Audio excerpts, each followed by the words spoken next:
Live look right now over the White House, where today we could see some major progress toward ending the years-long war between Russia and Ukraine. Ukraine's point-by-point response to the latest draft of the U.S.-backed peace plan now in the hands of the president. Thanks for joining us.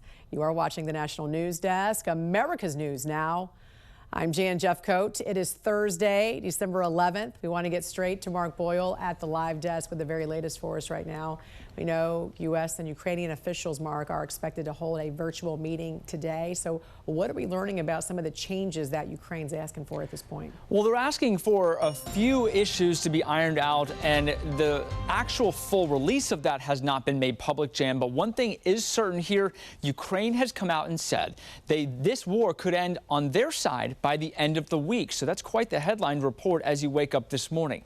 The president's team currently is reviewing the proposal that was received. President Trump says he held several conversations with European leaders recently. We're waiting to hear answers before we progress. You know, we're not spending any money in Ukraine. We're selling basically missiles and everything else to NATO. We're spending a lot of time and a lot of effort, because last month 27,000 soldiers were killed. Now today, officials with the U.S. and Ukraine are holding that virtual meeting to continue talking about parts of the peace plan.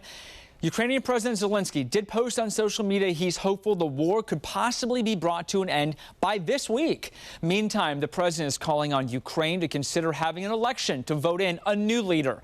Under the country's wartime rules, elections have been suspended, which has paved the way for Zelenskyy to hold power past his term limit, which expired last year. And I do say, you know, at what point, when do they have an election in Ukraine? That's not casting dispersions on anybody, but they do have a massive corruption situation going on there. And they do say, you know, when are they, people are asking this question, when do they have an election? Are they going to have an election? Zelenskyy has said his country will be ready to hold its elections after the war as long as partners can secure security guarantees for him. We're tracking that and the deal that's in the works right now at the live desk.